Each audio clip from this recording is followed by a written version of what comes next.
The Ossarch Dominion did not keep a record of its victories out of pride. Pride was for younger species, for the ones who still doubted themselves. The Dominion kept the record because it was useful, the way a butcher keeps a ledger of livestock. 164 wars, 164 surrenders carved into the black basalt of the Hall of Yields on the throne world, each one a straight clean line drilled by laser into stone that had cooled from a dead star. There was no room in the hall for a line that curved. There had never been a war that made the drill hesitate. The first line, drilled 9,000 years before Vesna Marrow was born, belonged to the Thren, a race of methane breathers who had built cities of frozen glass and believed that beauty was a form of defense. The 164th line belonged to the Korasi, a coalition of 9 worlds who had spent 4 centuries preparing, who had studied every Dominion campaign, who had built weapons the Dominion had never seen and tactics no archive had catalogued. The Korasi had lasted 11 years. That was the longest anyone had ever lasted, and the Dominion had honored them for it by drilling their line a fraction deeper than the others, a small courtesy for a worthy meal. Then the drill went quiet, and the survey ships went out, and one of them found a small blue world orbiting an unremarkable yellow star on the thin, ragged edge of the spiral arm, and the Dominion began, without hurry, without doubt, to prepare line 165. They called the world Sol 3 in the survey logs. Its inhabitants called it Earth. The being who would decide its fate was named Sovereign Marshal Gall Vesserin, and he had personally overseen the drilling of the last 41 lines. He was old in the way of his kind, which meant he was armored in a body grown thick and plated with the gray-green chitin of centuries, his 4 eyes long since dimmed to a slow amber patience. He did not hate the species he conquered. Hatred required investment. He regarded them the way a tide regards a sandcastle, and he had never once, in 600 years of command, been surprised by what a tide could do. He reviewed the survey of Earth in the low red light of his war barge, the immaculate sum, and he felt the old familiar boredom settle over him like a warm blanket. "They are pre-unification," said his intelligence prime, a slender adjutant named Kless whose caste was bred for the reading of enemies. 200 separate polities on a single world. They war among themselves constantly. They have no unified defense, no system-wide sensor net, no orbital fortress line. Their largest warship displaces less than one of our escort tenders. Their fastest vessel would require 9 of their years to reach the nearest star. "Casualties projected," Gall said. "None of ours worth recording, Marshal. The models suggest the campaign concludes inside 40 of their days. I have taken the liberty of pre-drafting the surrender terms." Gall made the low grinding sound that his caste made in place of a laugh. 40 days. The Korasi took 11 years. The Korasi were a mature spacefaring coalition, Marshal. These are apes who have only recently learned to leave their own gravity well. The comparison is not flattering to us. "No," Gall agreed. "It is not." He was, in that moment, faintly disappointed. He had hoped, in the idle way that old predators hope, that the survey had found him something with teeth. 164 wars, and the last had ended 11 years ago, and he was tired of straight, clean lines. He wanted, just once more before his body finally failed him, to feel the drill hesitate. He would get his wish. He simply did not know yet what wishing costs. Vesna Marrow was 22 years old, and she was welding a coolant baffle inside the No. 3 heat exchanger of Forge Station Kiln 9 when the sky ended. Kiln 9 was not a warship. It was not even strictly a station in the proud sense. It was a shipyard, a vast ungainly cathedral of scaffolding and slag tanks and reactor spires bolted together in orbit above the moon, where humanity built the clumsy freighters and the stubby mining tugs and the occasional underarmed corvette that made up the entire, laughable extent of Earth's presence in space. Kiln 9's job was to forge hulls.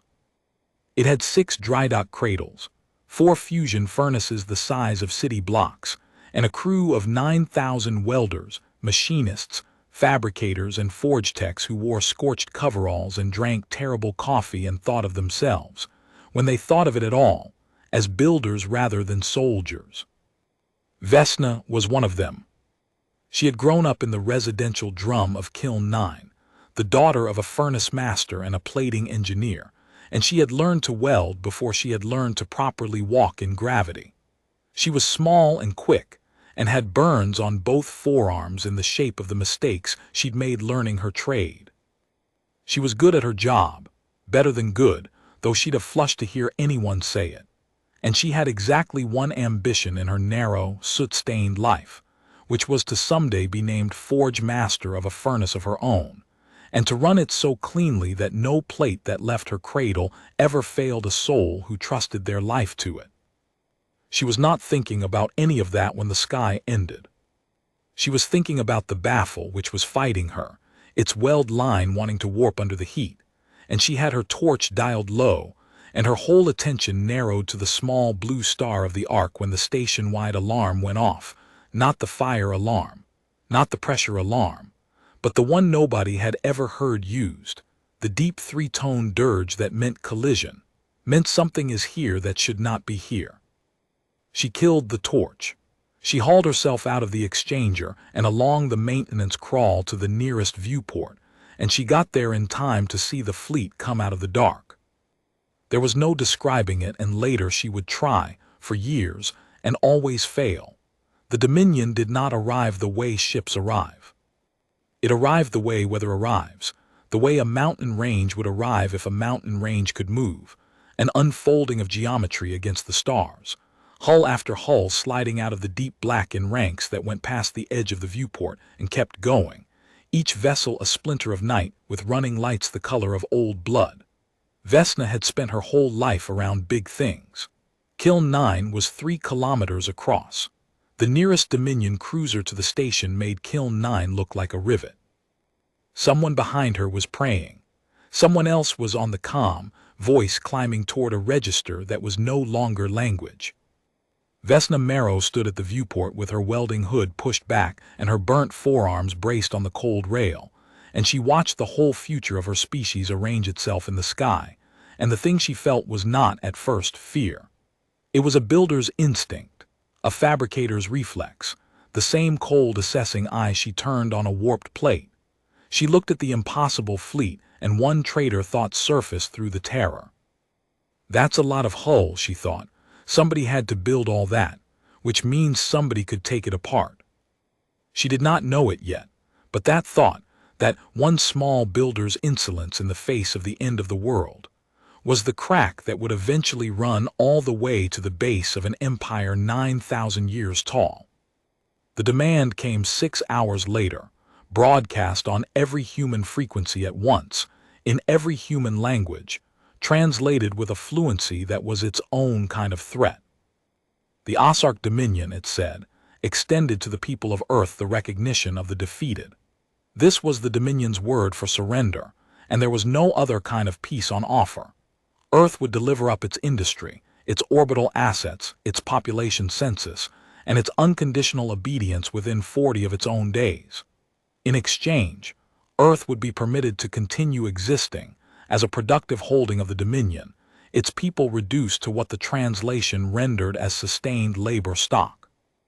Resistance would not be punished, the broadcast clarified, because punishment implied that resistance was possible. Resistance would simply be corrected, the way a builder corrects a flaw in a casting, and the correction would not distinguish between the guilty and the innocent, because the Dominion did not recognize the concept of the innocent among a species that had chosen to exist in its path. The broadcast ended with a number, 164. The Dominion, it explained, had made this same demand of 164 peoples across 9,000 years. All 164 had, in the end, accepted. Earth was invited to consider the wisdom of that record before it decided to become the footnote at its end. On Earth, the 200 polities that had never in all of history agreed on anything convened, for the first time, in a single emergency session. It lasted 19 hours. It produced, in the end, a response so short that the Dominion's translators initially assumed it was an error in transmission. "We build things," the response said. "Come and take them." Sovereign Marshal Gall Vesserin read that response in the red light of his barge and felt, for the first time in 11 years, the faintest ghost of interest stir in his old dimmed eyes. It was not respect. It was closer to appetite. He had hoped for teeth, and here perhaps was a mouth that at least believed it had them. "They will learn," said Kless, the intelligence prime, dismissively. "The learning will be brief." "Perhaps," said Gall, "begin with the orbital industry, take their shipyards first. A species that cannot build cannot resist, and a species watching its forges die tends to accelerate toward wisdom." He paused, 4 eyes narrowing at the survey display at the ungainly cathedral of scaffolding hanging above Earth's gray moon. "That one, the large one at the lunar body, it builds their hulls. Break it and show the recording to the rest. Let the first thing they learn be that we can reach into their sky and unmake the thing they are proudest of." He gave the order the way a man closes a ledger. He did not name the station, because to the Dominion it was not a place. It was a demonstration. Its name was Kiln 9, and Vesna Marrow was still aboard it. The evacuation order came down and then, catastrophically, it came apart. Kiln 9 had emergency protocols. Of course it did, every station did, drilled twice a year, lifeboats maintained, muster stations painted on every bulkhead in the same tired yellow. But the protocols had been written for fires, for hull breaches, for reactor faults. They had been written for accidents. They had not been written for a war barge, the size of a small moon sliding into lunar orbit and beginning, without any particular haste, to launch waves of assault craft toward the shipyard the way a hand reaches for something it intends to crush.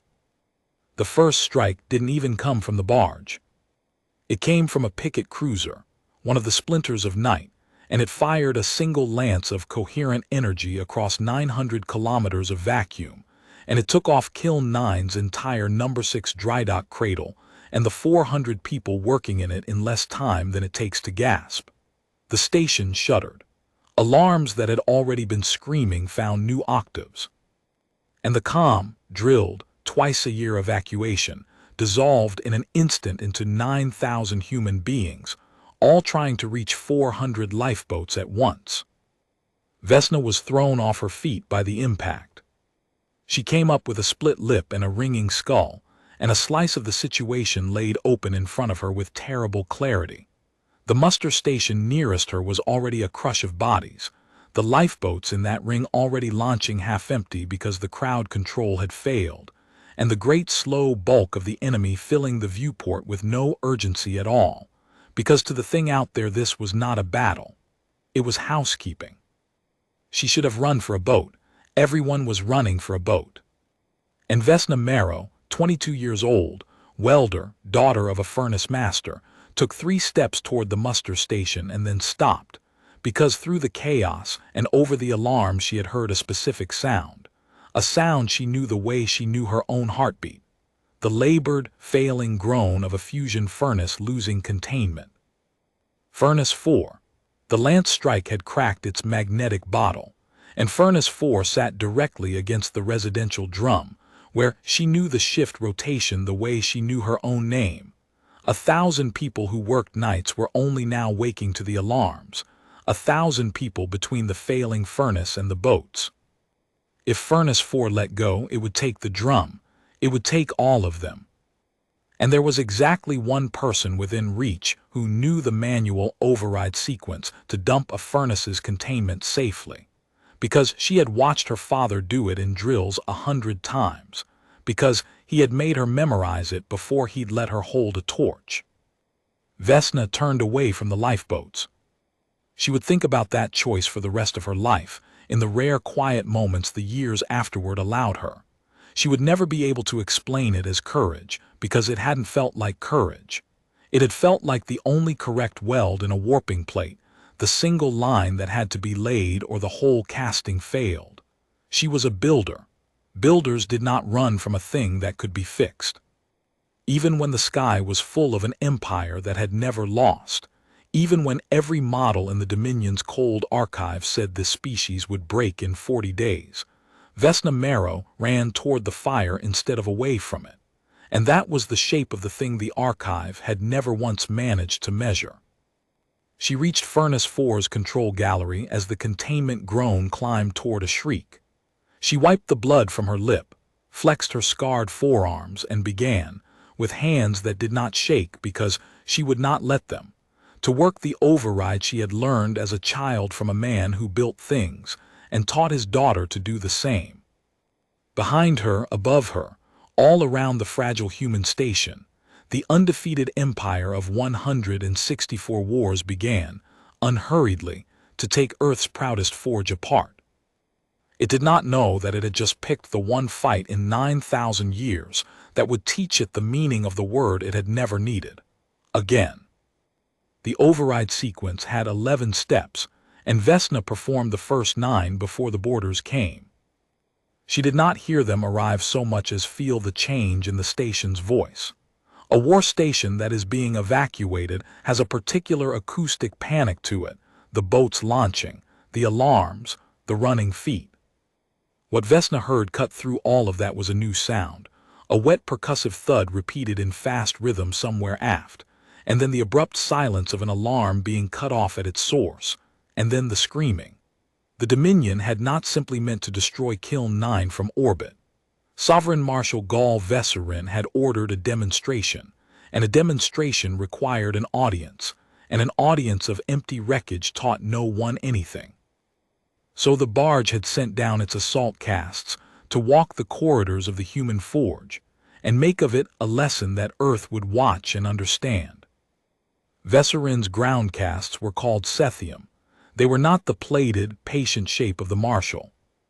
They were bred for the close work of breaking a thing that still moved, tall as a doorway, four-armed, their carapaces the flat gray of gunmetal, moving through the smoke of Kiln 9 with a terrible, unhurried economy.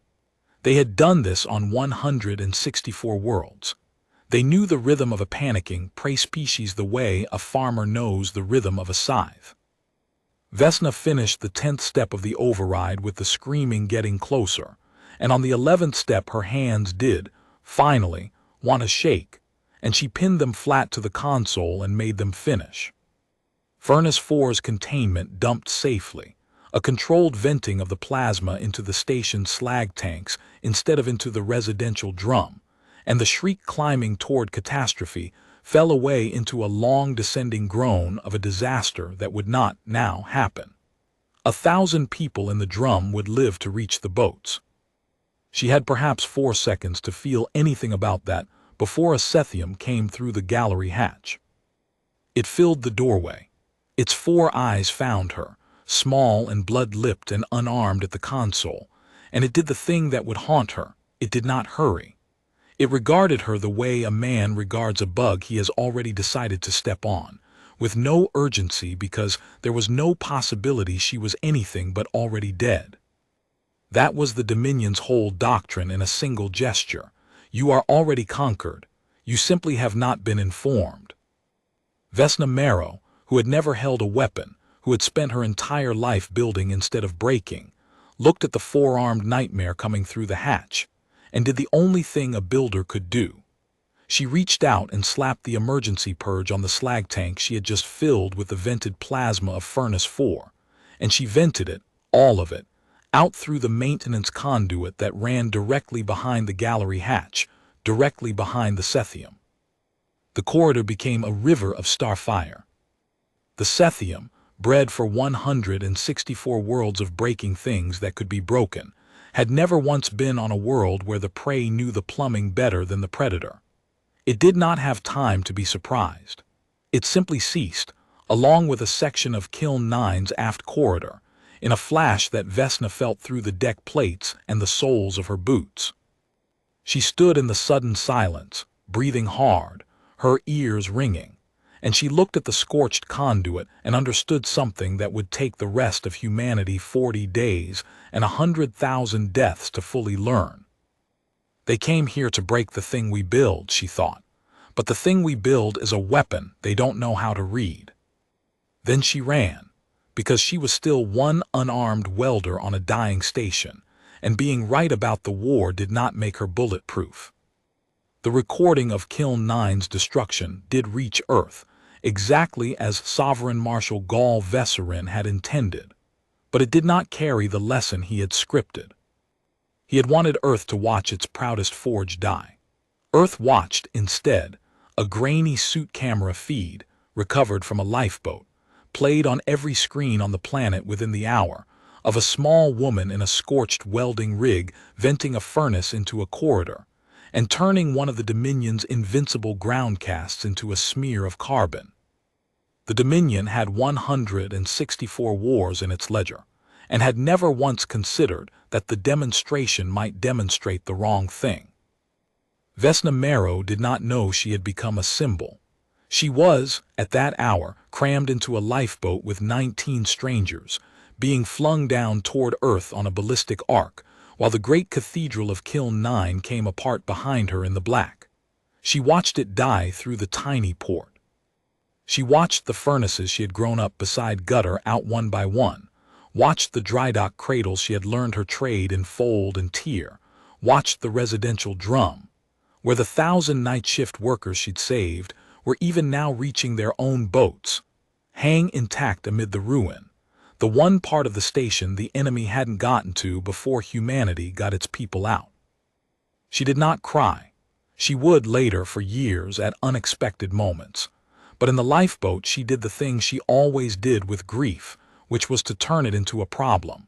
She looked at the dying station and she thought, with the cold clarity that would eventually make her the most dangerous human being alive. They took it apart in 90 minutes. 6 drydocks, 4 furnaces, 9,000 people, 90 minutes. And it cost them 1 cruiser's charge, and because I got lucky with the plumbing, exactly 1 groundcast. That is the exchange rate. That is what we're up against. Now, how do we change the exchange rate? The Dominion's whole science of war was built on the exchange rate. 164 wars, and in every one the ratio of what it cost the Dominion to what it cost the enemy had been so lopsided that the outcome was never in doubt. The Dominion did not win wars.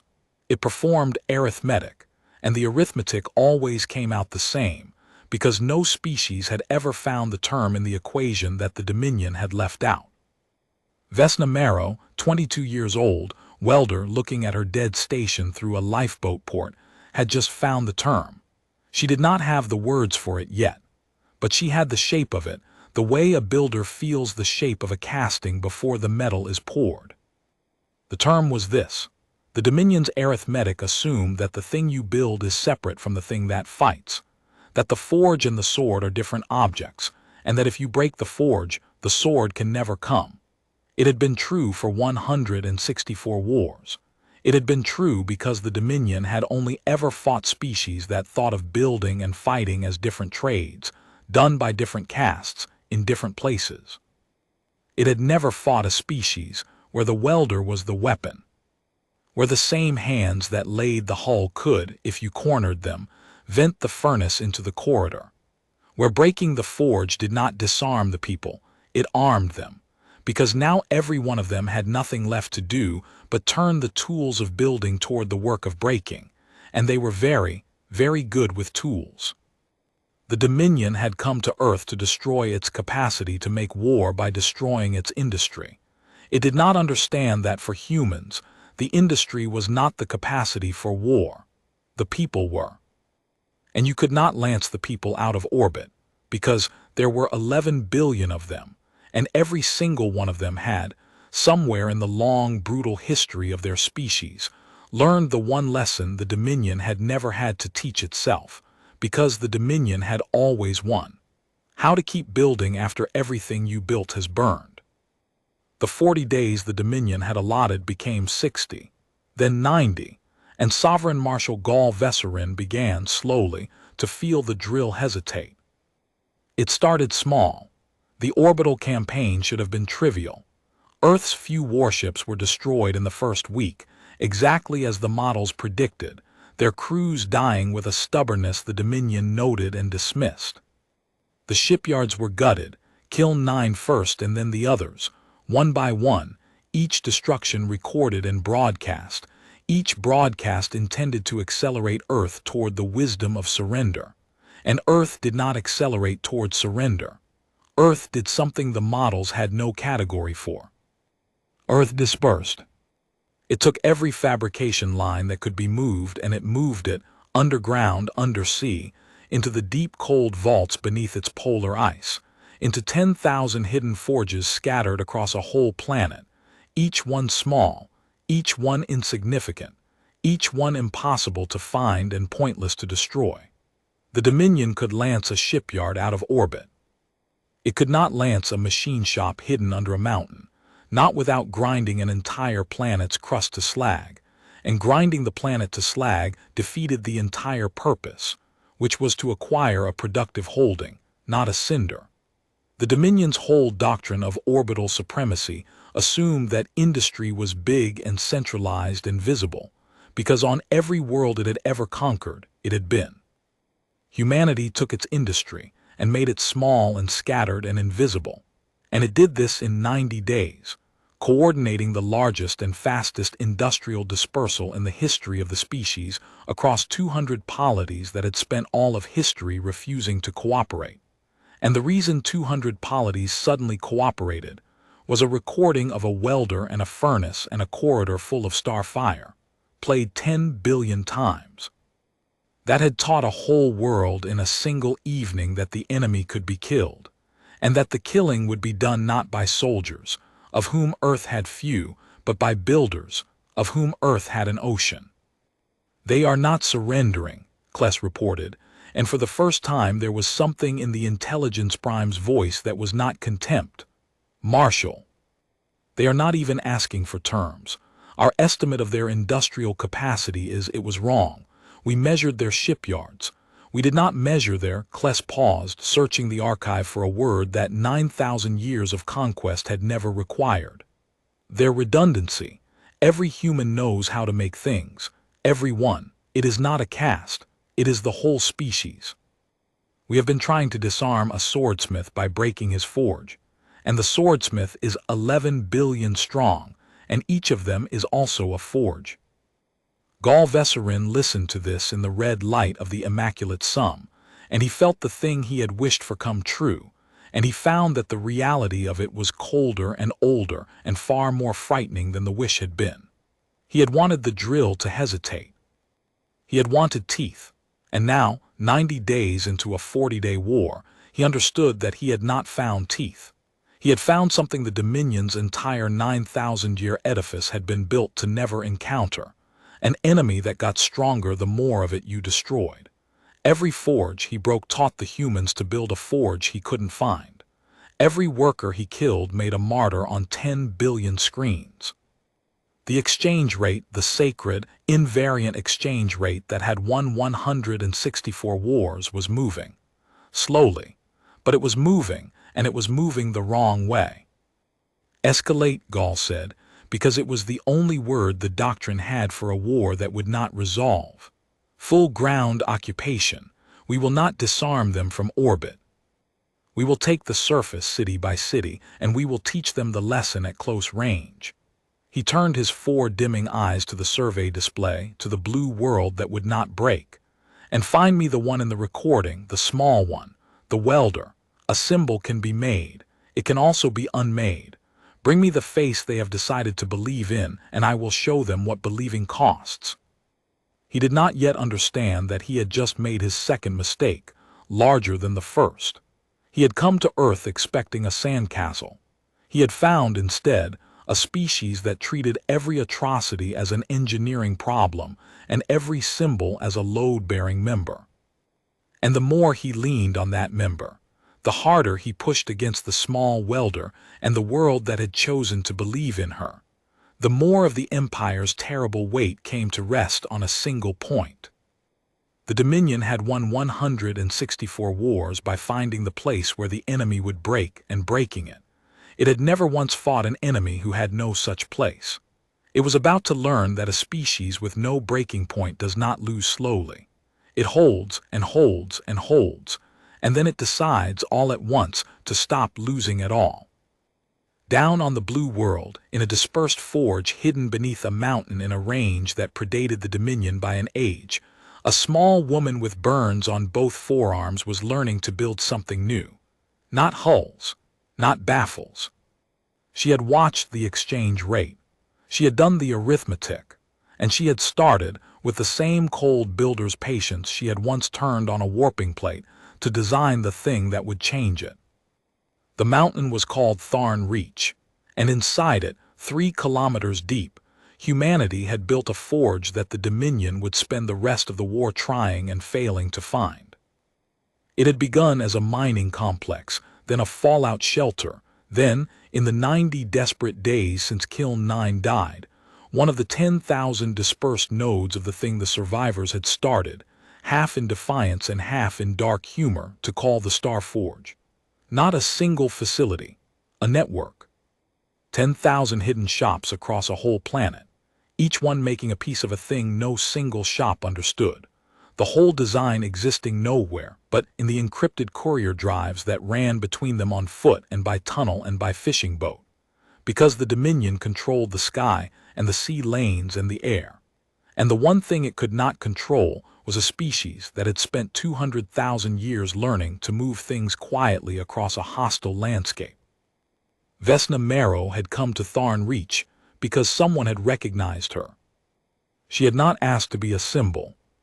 She had reached Earth in the lifeboat expecting to be one more refugee among millions, and she had instead been met at the landing field by a coordinator from the hastily assembled Defense Council, a woman named Idris Okonkwo who had watched the recording 10 times and had exactly one question for the welder from Kiln 9. "How did you know," Okonkwo had asked, "that the furnace would kill it?" And Vesna had answered honestly that she hadn't known. She'd known the plasma would go where she vented it, and she'd known the ground cast was standing where the plasma would go, and the rest was just what happened when you put a very hot thing next to a thing that could burn. It wasn't tactics, it was plumbing. Okonkwo had gone very still. "Say that again." "It's plumbing," Vesna had repeated. "Their whole army is standing in our plumbing. They think they're conquering a city. But a city is a machine, and we built the machine, and we know where every pipe and every conduit and every load-bearing beam of it runs, and they don't. We've been fighting them like they're an army. We should be fighting them like they're a flaw in a casting. You don't beat a flawed casting by hitting it harder. You find the stress line, and you crack it along the grain." That conversation was why Vesna Marrow, 22 years old, was now 3 kilometers under a mountain, standing at the head of a design table with 40 of the best engineers left alive on Earth, and why every one of them was listening to her, because she had said the thing out loud that all of them had felt, and none of them had known how to name. The Dominion did not fight cities. It fought the idea of cities, big, centralized, breakable.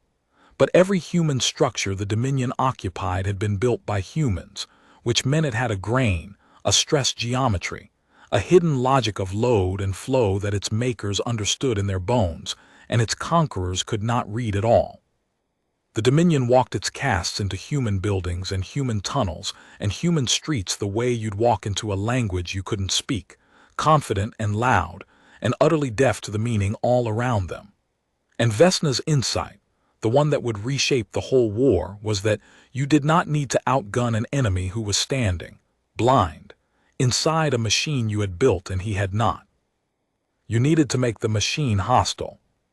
They called the program Grain, after her word for it. Its principle was simple, and it was monstrous, and it was, above all, an engineering discipline, which was the one form of war humanity had in genuinely limitless supply. Every human structure the Dominion took, every occupied city, every seized factory, every tunnel network they pushed their casts into became, in Grain's hands, a weapon that its own occupiers were standing inside. Coolant lines that could become plasma conduits, like the one that had killed Asethium on Kiln 9. Structural charges placed not to demolish, but to shape a collapse, to fold a building along the exact stress line that would bring it down on an occupying garrison and leave the human basements intact. Ventilation systems that could be reversed, power grids that could be turned into traps. And running through all of it, the invisible advantage that no orbital lance could ever destroy. The fact that the defenders knew the terrain the way you know your own hand, and the invaders were tourists in a house that hated them. It won't win the war, Vesna told the design table on the 90th day in the deep cold light of Tharn Reach. Understand that. Grain doesn't win, it's attrition. It changes the exchange rate, that's all. Right now it costs them almost nothing to take a city and it costs us everything. Grain makes it cost them, not enough to stop them, just enough to make the arithmetic move. And the whole war, everything, all of us, comes down to one bet. The bet is that if we make the arithmetic move far enough, for long enough, we reach a point where the number that has never moved in 9,000 years finally moves so far that the thing on the other side of it does something it has never once had to do. Which is what? Asked one of the engineers. Vesna Marrow looked at the design table, at the map of the occupied world glowing red across it, at the vast patient enemy that had never lost. It has to decide whether we're worth it, she said. That's all any of this is. 164 times the answer was easy because the cost was nothing. We make the cost real. We make it hurt. And then we find out whether an empire that has never once in 9,000 years done its own arithmetic and gotten an answer it didn't like, whether that empire even knows how to quit. She did not say the other half of it, the half she thought about alone in the dark of her bunk, the half that scared her more than the enemy did, which was that grain was a bet with a body count. Every occupied city turned into a weapon was a city full of people who couldn't leave, who had to live inside the trap while it waited to spring, who would die by the thousands to move the arithmetic a fraction of a percent. She was asking a whole species to bleed itself, deliberately, on purpose, as a strategy. And she was 22 years old, and she had never asked anyone to die before, and now she was going to ask everyone. She did it anyway, because the alternative was to become line 165, and Vesna Marrow had looked at that clean black basalt in the Dominion's broadcasts, at all those straight drilled lines, and she had made herself a builder's promise. The drill was going to hesitate. She was going to make it hesitate. And if it cost her everything, then it cost her everything, because a builder does not run from a thing that can be fixed. And she had decided, with the same cold certainty that had turned her away from the lifeboats, that an empire could be fixed the way anything could be fixed, by finding the flaw and cracking it along the grain. The Dominion's ground occupation began in the great cities, and for the first 30 days it went exactly as the models predicted, and Gaul Vesserin allowed himself to believe he had been wrong about the drill. The casts came down in their landing barges, and they walked into the human cities, and they did what they had done on 164 worlds. They took the centers of power. They occupied the tall buildings and the wide streets. They set up their garrison nodes and their control spires, and they began the slow arithmetic of pacification, the process by which a conquered population was taught, block by block, that resistance was not merely futile but conceptually incoherent, because the Dominion did not lose. And then, on the 31st day, in a city the humans called Novosibirsk, an entire caste garrison of 4,000 Sethium was standing in the central industrial district when the district folded. It did not explode. That was the thing the Dominion's forensic analysts could never quite process in the days afterward, sifting the recording. An explosion they would have understood. Explosions were within doctrine. This was not an explosion. This was a demolition, a controlled, engineered, exquisitely deliberate collapse, Every structural charge fired in a sequence timed to the millisecond. The whole industrial district coming down not outward in fire, but inward along a stress geometry that no Dominion mind could read, folding the 4,000 castes into a grave of their own occupation while, 3 levels below, in basements the humans had reinforced precisely so this could happen. The human demolition teams walked away unharmed through tunnels the Dominion had never known were there. 4,000 castes. In one collapse. It was, by an order of magnitude, the worst single loss the Dominion had suffered in its recorded history. Line 164. The Korasi, in 11 years of war, had not killed 4,000 castes total. Gall Vesserin stood over the recording in the red light of his barge and watched the city fold. And for the first time in 600 years, the old predator felt something move in his chest that he could not immediately name. When he found the name, it appalled him, because it was a name he had made 164 other species feel, and had never once expected to feel himself. It was doubt. How, he said, not a question, a demand of the universe. How does a species that cannot build a warship larger than an escort tender kill 4,000 castes in a single stroke? Kless, the intelligence prime, had the analysis ready, and delivering it was the worst thing the adjutant had ever had to do because it required saying aloud that the doctrine was wrong. They did not build a weapon, Marshal. They made the city the weapon, the city we occupied.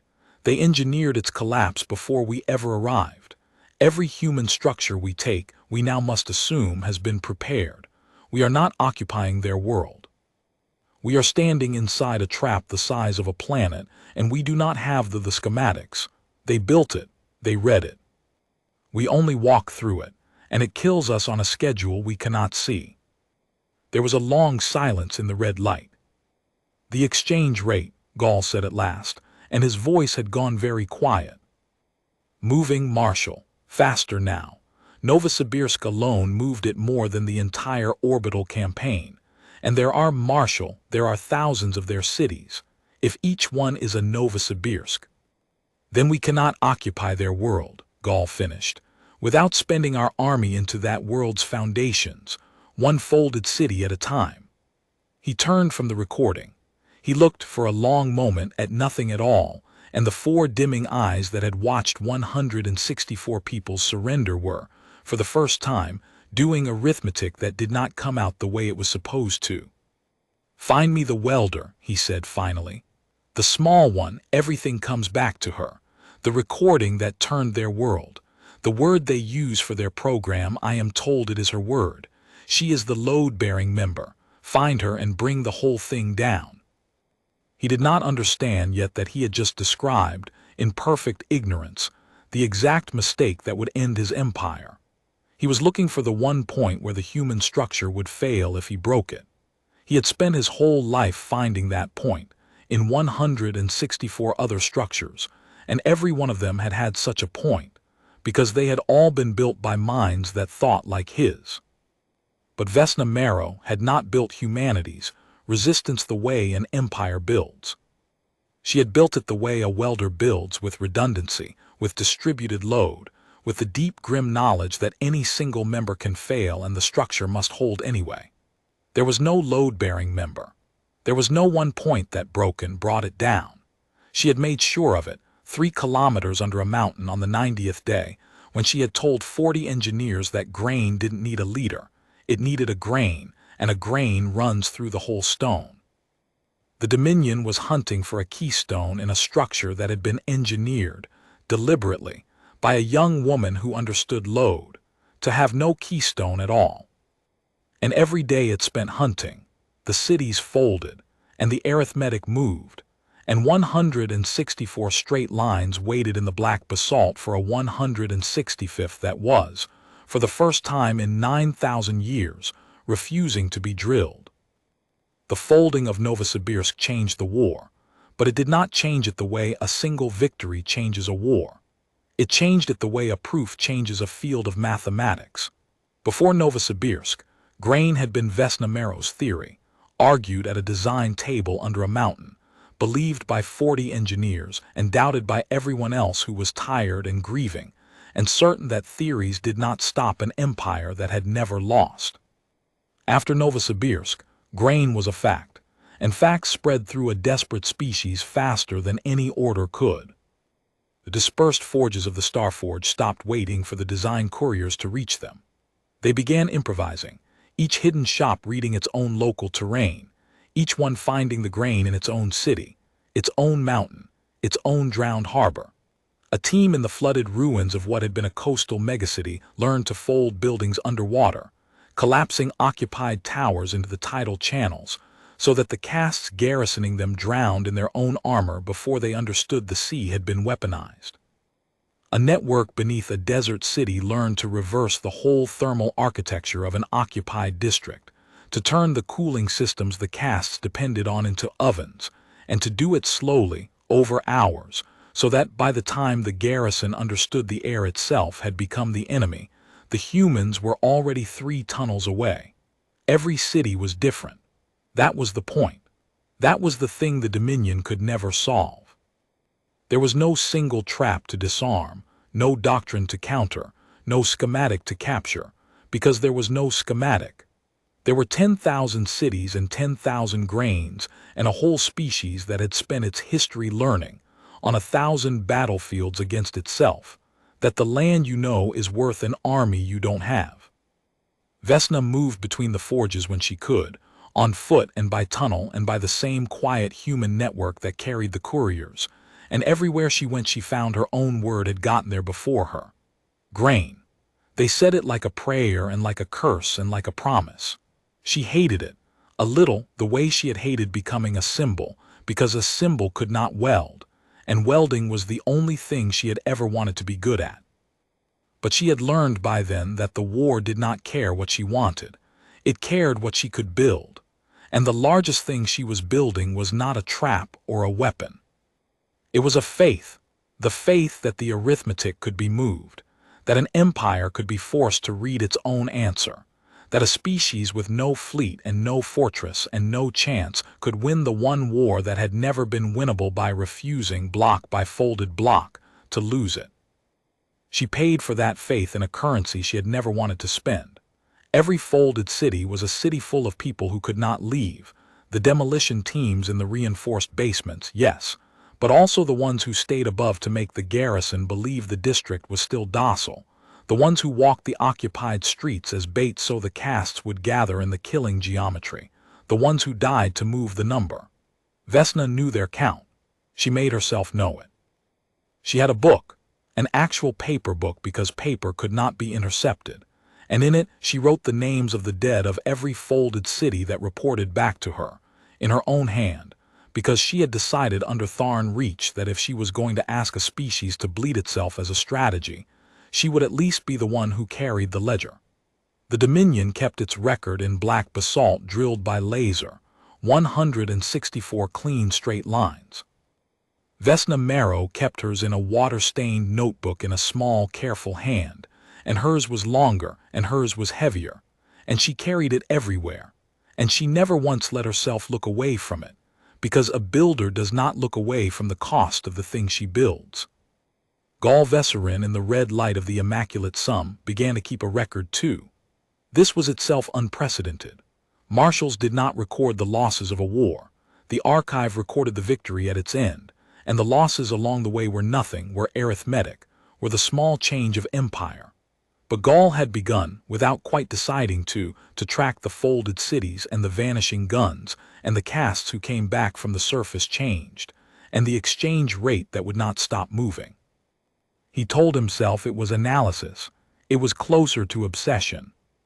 "Show me the ratio again," he would say to Kless, in the deep watches of the barge's night, and the intelligence prime would show him, and every time the number was worse. At the start of the war, the arithmetic had been so lopsided the archive had barely bothered to compute it. A city taken for the cost of nothing. A shipyard broken for a cruiser's charge. Now a city cost him a garrison. A district cost him a caste company.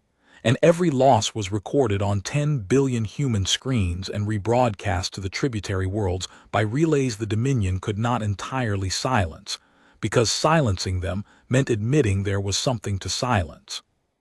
The Thren's descendants were watching. The Korasi survivors were watching. 10,000 subject worlds that paid their levies out of pure arithmetical certainty were watching the arithmetic change, and Gaul Vesserin, 600 years old, understood that the war he was losing was not the war for Earth. The war for Earth was, in the cold sense, still winnable. He could always unmake it. The war he was losing was the war for the number, for the belief, for the one thing that had held the Dominion together across 9,000 years and could not be rebuilt if it broke, the certainty, in every subject mind in the galaxy, that the Dominion could not lose.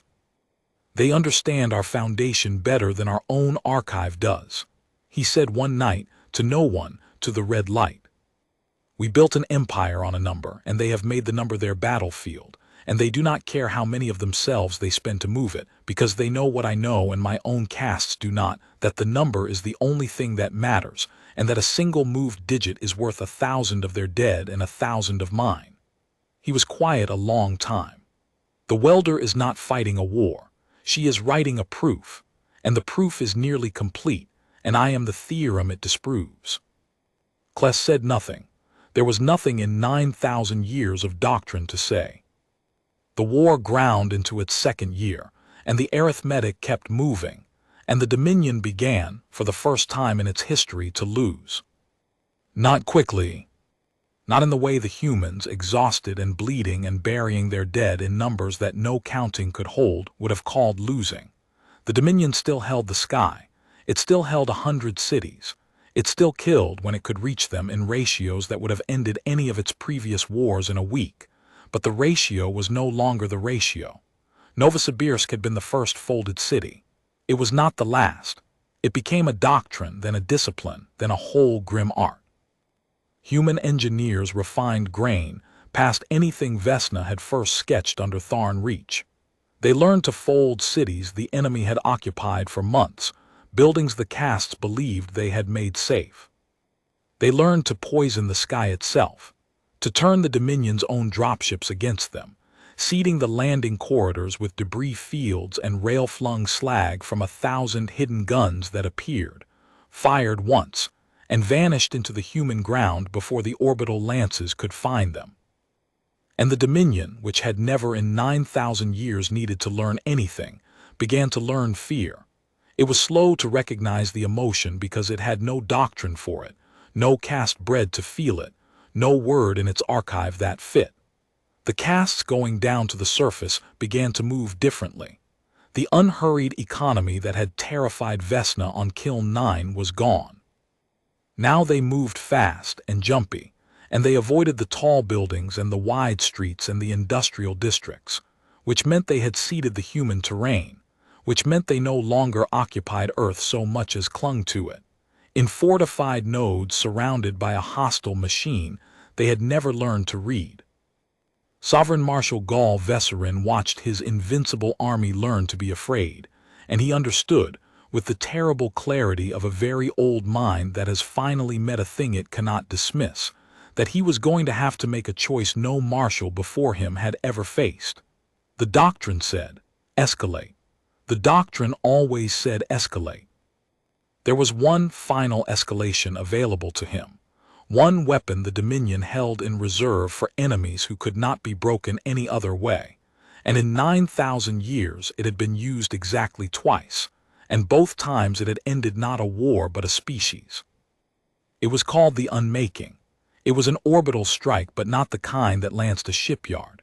It was the kind that boiled a world's oceans and cracked its crust and turned a living planet into a sterile ball of slag, and it existed for precisely this situation. For the enemy that would not surrender, the structure with no keystone, the war that would not resolve. The Dominion had never wanted a cinder before. But a cinder, the doctrine noted coldly, was still a victory. Line 165 could be drilled over a dead world as easily as a living one. The record was what mattered. The record had to hold. Gall Vesserin stood before the console that could give the order in the red light of the Immaculate Sum, and he did not give it. Not because of mercy. The Dominion had bred mercy out of its command casts an age ago. He did not give it because of the welder. He had found her. It had taken his intelligence casts 8 months, but they had traced the word grain to its source, traced the source to a mountain range, traced the range to a deep cold facility called Tharn Reach, and they had learned the name of the young woman who had turned a furnace into a corridor on Kiln 9, and then turned a whole world into a weapon. Vesna Marrow. 23 years old now, and Gall Vesserin in the long, sleepless red nights of a war that would not end, had done something no marshal had ever done. He had studied his enemy not as an equation but as a person. He had watched the recording over and over. He had read the intercepts, the ones where she spoke to her engineers, the ones where she said things like it's plumbing and you don't beat a flawed casting by hitting it harder and there is no keystone, there is only the grain. And somewhere in those long red nights, the oldest predator in the Dominion had understood the thing his entire empire could not, that Vesna Marrow had never once, in the whole war, been trying to win. She had been trying to move a number. And she had told her own engineers exactly what she was doing and exactly why. Because she had faith, a builder's faith, cold and structural and absolute, that if she moved the number far enough, the empire on the other side of it would be forced at last to do its own arithmetic and read its own answer. She had, in other words, built the war as a message, and the message was addressed to him. Gall Vesserin stood before the unmaking console and understood that he was being asked a question, and that the welder had spent 2 years and an ocean of her own people's blood to make sure he could not avoid answering it. The question was, what is the record worth? If he gave the order, if he unmade the blue world, the record would hold. 165. The Dominion would have won, and every species left in the galaxy would know what the humans had made them all know already, in 2 years of folded cities and vanishing guns and a small woman's word running like a grain through the whole stone, that the Dominion could no longer win a war. It could only, at the end, if pushed far enough, turn a world to slag and call the slag a victory. And a victory that can only be won by ending the world you came to conquer is not a victory. It is a confession. It is the Empire admitting in fire that it has finally met a species it cannot defeat, and that all it has left is the power to destroy. 164 peoples had surrendered to the Dominion because they believed it could not be beaten. The moment Gall Vesserin gave the unmaking order, that belief died not for Earth, which had already stopped believing it, but for everyone. For the Thren's descendants and the survivors of the Korasi and the 10,000 tributary worlds that paid the Dominion's levies not out of loyalty, but out of the certainty that resistance was arithmetic and the arithmetic was fixed. The whole 9,000-year edifice of the Dominion rested on that one belief. And Vesna Marrow, a welder, had built a war whose only purpose was to make the marshal choose, in front of the entire galaxy, between his record and his empire. Because the moment he had to choose, the empire was already gone. Gall Vesserin, 600 years old, armored in the chitin of centuries, 4 eyes long dimmed to amber patience, stood before the console that would boil an ocean, and for the first time in his interminable life, the drill hesitated. "Marshal," said Kless very quietly from the shadows of the command deck, "the order, the doctrine requires the order. If we do not unmake them, the war cannot be won, and if the war cannot be won—" "Then it is already lost," Gall said. "Yes, I know." He did not turn from the console. "Tell me, Intelligence Prime, in 9,000 years has the Dominion ever ended a war any way but surrender or unmaking? Has it ever once simply stopped?" "No, Marshal, there is no doctrine for stopping. There has never been a need. Because we always won." Gall made the low grinding sound that his cast made in place of a laugh, but there was no humor in it now, only a vast and terrible tiredness. "The welder understood us better than we understand ourselves. She saw that we have exactly two responses to an enemy, and both of them require us to be winning. We can accept a surrender, or we can unmake a world. We have no third thing. We never needed one. He was quiet for a long moment. She built a war we cannot win with either. If we accept her surrender, she will not offer one. She has made certain of it. Her whole world would rather fold every city than yield. And if we unmake her, we win the war and lose the galaxy in the same stroke, because every tributary watching will learn that the invincible empire could only beat the apes by murdering the world it came to own. Then what? Kless said, and the intelligence prime's voice had the sound of a mind at the edge of its own foundations, is left. There is no third response, Marshal. You said so yourself. Gall Vesserin turned at last from the unmaking console.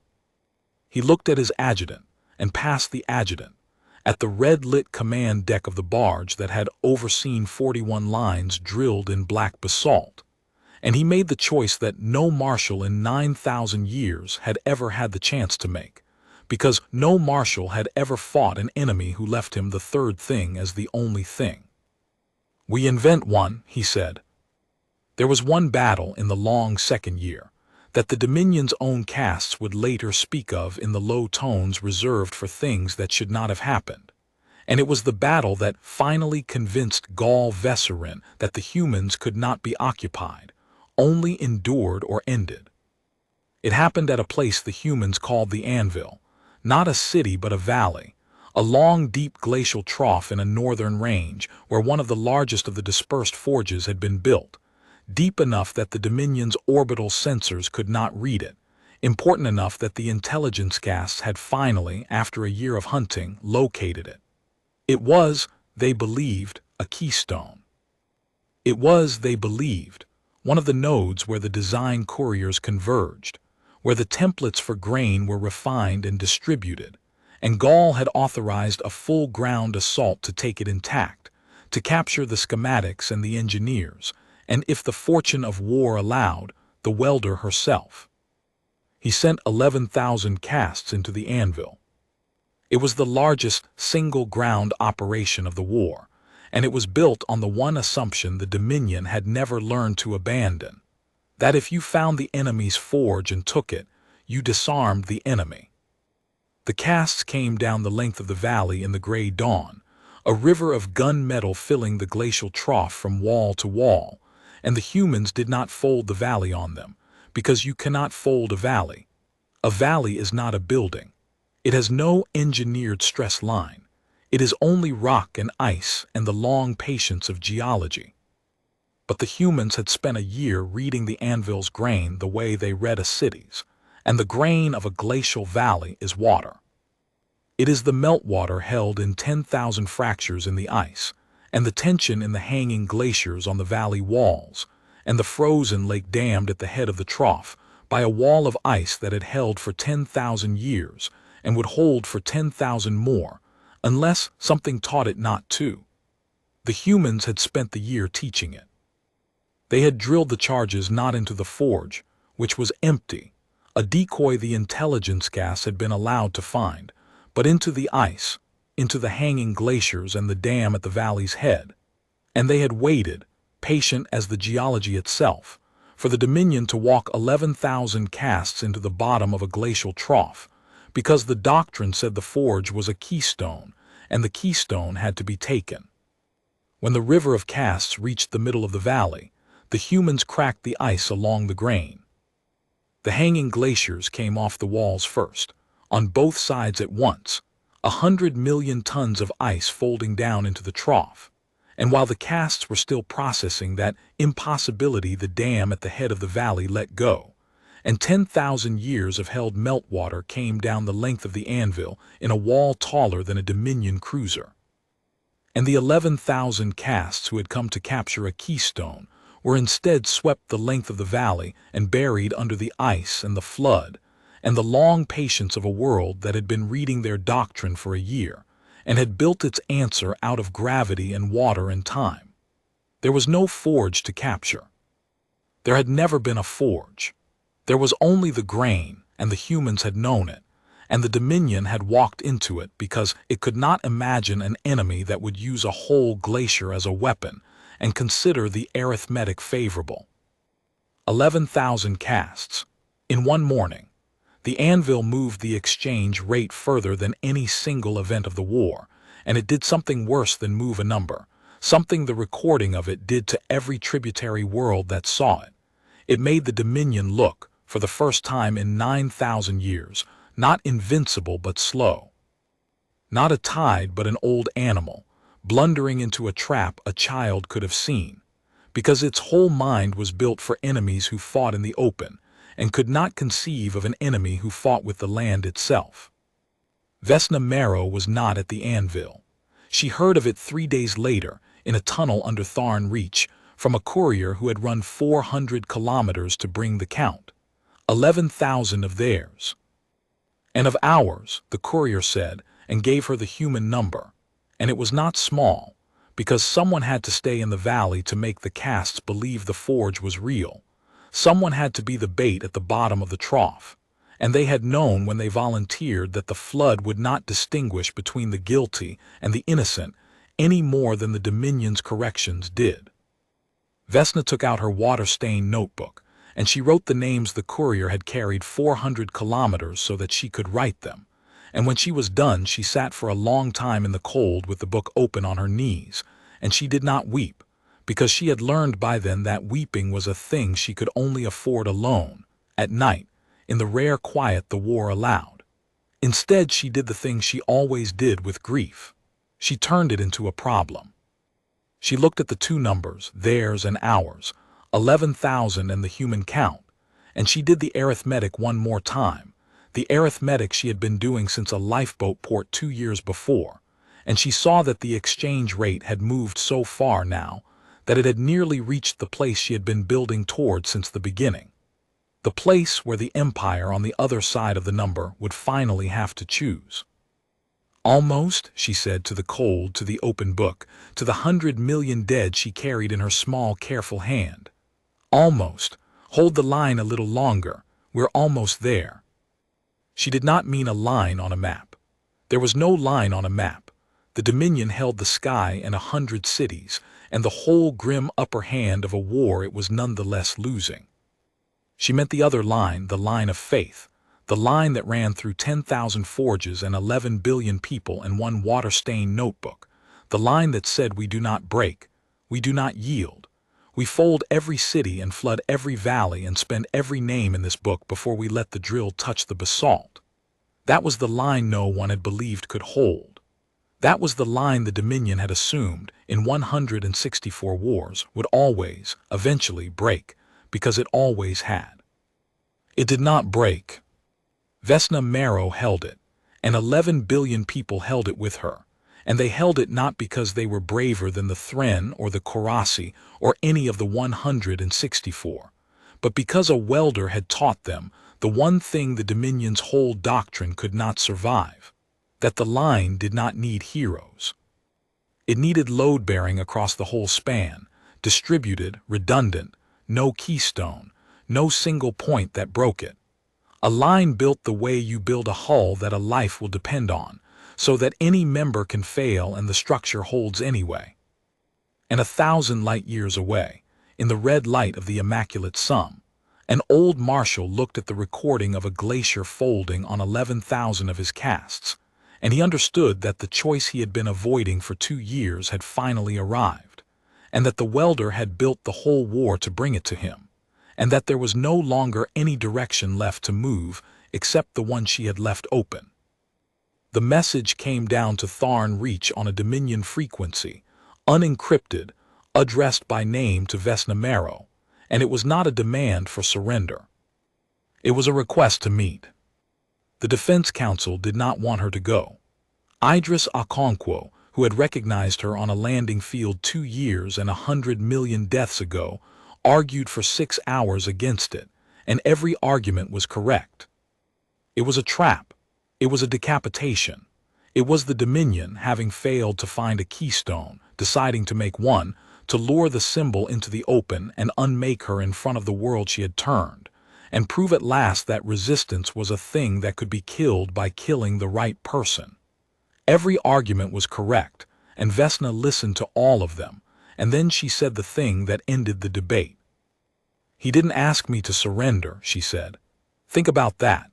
2 years, 165 wars, and the Marshal of the Ossarch Dominion sent an unencrypted signal asking a welder to talk.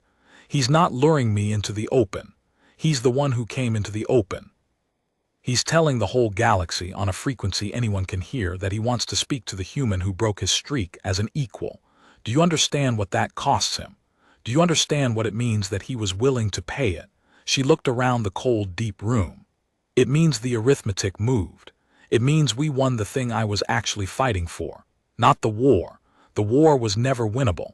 I was fighting to make him do his own math and get an answer he couldn't live with. And he did. And this signal is the answer." She stood. "I'm going. Because if I don't, if I hide, if I let him talk to an empty chair, then I've told the galaxy that the human who broke the Dominion was afraid to look it in the eye. And that's the one thing I will not build." They met in orbit on a neutral hull, a gutted human freighter, one of the clumsy underarmed things Kiln 9 had once built, towed into a stable orbit and pressurized for the occasion. Vesna Marrow came up in a battered lifeboat, alone, unarmed, 23 years old, with the burns still on her forearms in the shape of the mistakes she'd made learning her trade. And Sovereign Marshal Gall Vesserin came down from the Immaculate Sum in a barge that could have swallowed the freighter whole. And he came, when he stepped through the airlock into the cold human hull, alone and unarmed and old. They regarded each other across the empty cargo bay, the tide and the sandcastle, except that the sandcastle had held for 2 years, and the tide had come, at last, to ask it how. "You are smaller than the recording," Gall said. His translated voice filled the bay, low and grinding. "I have watched it 4,000 times. I do not know what I expected. Someone larger." "I get that a lot," said Vesna. "You turned a furnace into a corridor and killed one of my casts, and a whole world decided that if you could, they could." He tilted his great plated head, 4 dimmed eyes studying her. "And then you built a war whose only weapon was arithmetic. You never tried to win. You told your own engineers you could not win. You spent your people's blood to move a number, and you moved it, until you moved it here, to this hull, to me, to a Marshal of the Ossarch Dominion standing unarmed before an ape who cannot build a warship, because you engineered the one war in 9,000 years that gave me no third choice but the one you left me." The grinding sound came without humor. "You did not defeat my army, Vesna Marrow. My army still holds the sky. You defeated the record. You made the number the whole galaxy believes in, 164, undefeated, forever, into a lie that cannot survive one more war. And you did it on purpose, knowing exactly what it would force me to become." "Yes," Vesna said. She did not flinch from him. She had faced a 4-armed nightmare in a doorway on Kiln 9, and this old plated thing, for all its size, held no more terror than that had. "So become it. That's why I came. You've got 2 doctrines, and both of them need you to be winning, and you're not winning, so both of them are dead. You can't take my surrender because I won't give one, and you can't unmake us because the second you do, every tributary world you own learns that the invincible empire could only beat us by murdering the planet. And then you don't have 165 wars. You have 10,000 of them, all at once, everywhere, because you'll have proved to the whole galaxy the one thing you spent 9,000 years hiding, that you can be beaten." So she spread her scarred hands, a welder showing empty palms. "There it is. That's the flaw in the casting. I found it. I cracked it along the grain. Now you do your arithmetic, Marshal, out loud in front of me, and you tell me what an empire does when it finally meets something it can't defeat and can't destroy without destroying itself." There was a long silence in the cold human hull. And then Sovereign Marshal Gall Vesserin, who had drilled 41 lines into black basalt, who had watched 164 people surrender, who had never once in 600 years met a thing that could make the drill hesitate, did the thing that ended the Ossarch Dominion, and in ending it, gave it the only future it had left. He knelt. It was not surrender.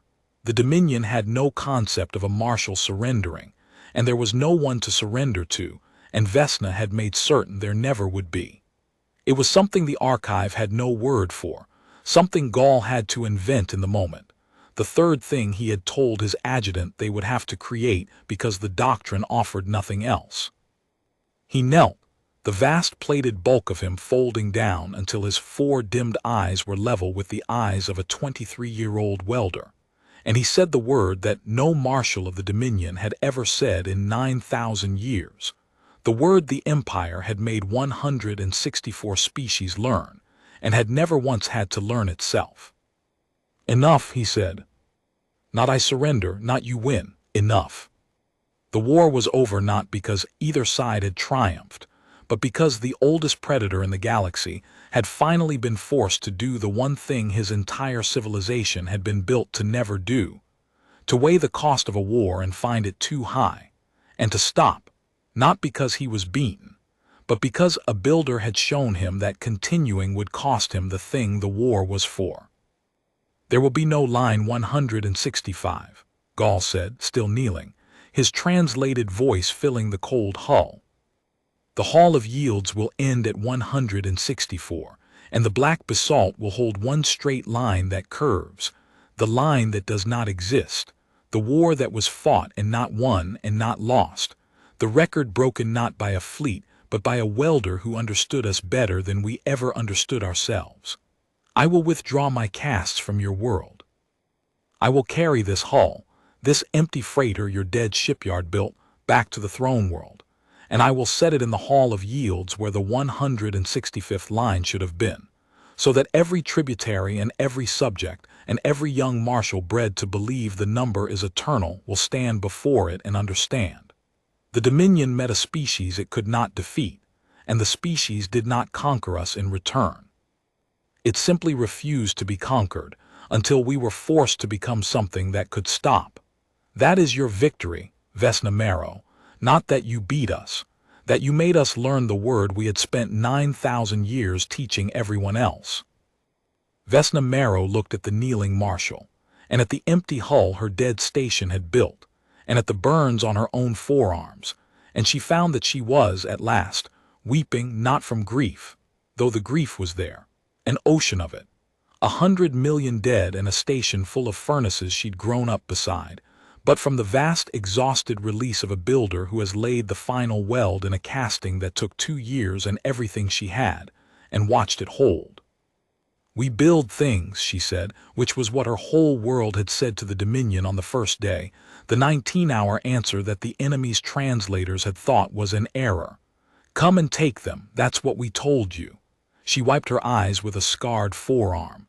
We meant it as a dare, but it was a promise. You came and you took everything we built, city by city, forge by forge, and every single time we built it again. And the last thing we built, Marshal, the very last thing out of 2 years and an ocean of our own blood, was a war so exactly shaped that the only way out of it was for the most terrible empire in the galaxy to kneel in an empty freighter and learn how to quit. We built that. It was the hardest thing we ever made. And it held. Gaul Vesserin rose. He looked for a long moment at the small woman who had unmade 9,000 years, and something moved in his 4 dimmed eyes that might, in a younger creature, have been the beginning of respect, or grief, or the strange cold peace of an old predator who has finally, after 600 years, been surprised. Build something else now, he said. The war is done. You have the rest of your life, welder. Do not spend it fighting. You were never any good at it. The grinding sound came, and this time at the very end there was something almost like warmth in it. You were only ever good at building, so go and build. And when the young of my kind ask, in the ages after me, why the number stops at 164, I will tell them it stops because it met a species that could not be broken, only outlasted, and that we did not have the years. He turned and he walked back through the airlock, into the barge that could have swallowed the freighter whole, and he carried the empty human hull back across the dark to the throne world, and he set it in the Hall of Yields where the 165th line should have been. It is there still. 10,000 years of straight clean lines drilled in the black basalt of a dead star, and then at the end no line at all, only a battered freighter built by a shipyard that no longer exists, above a moon that circles a small blue world, on the thin ragged edge of the spiral arm, where the drill, for the first and only time in the history of the Ossarch Dominion, hesitated and then set itself down and was never lifted again. Vesna Marrow lived to be very old. She never held a weapon again. She went back down to earth, to the ruins and the graves and the slow, enormous work of rebuilding a world, and she did what the old marshal had told her to do. She built. She rebuilt Kiln 9, first of all, a new cathedral of scaffolding and slag tanks above the gray moon, and she stood in its residential drum on the day the first new furnace lit, and she thought about a night when she had turned away from the lifeboats because a builder does not run from a thing that can be fixed. She had fixed it, not the way anyone expected, not with a fleet, not with a weapon, not with a fortress line. She had fixed an empire the way she fixed everything, by finding the flaw and understanding the grain and cracking it patiently along the exact line where it had to break. They asked her, in the years after, how it felt to be the human who broke the galaxy's undefeated empire. She always gave the same answer, and it always disappointed the people who asked, because they wanted something about courage or destiny or the greatness of the human spirit. It felt like plumbing, Vesna Marrow would say and smile and turn back to whatever she was building. Their whole empire was standing in our plumbing. They just never learned to read the pipes. Far above her, above the new Kiln 9, above the small blue world, the sky was empty of the enemy for the first time in her life. And on a dead throne world 1,000 light years away, in a hall of black basalt drilled with the record of 9,000 years of conquest, 164 straight lines ended in a silence that would never be filled, and every young thing that stood before it, for all the ages that followed, learned the same lesson the Dominion had learned in an empty freighter over Earth. That the galaxy's undefeated empire had won 164 wars, and then it had met the humans, and the humans had fought back, and the number had stopped, and it had never, ever moved again.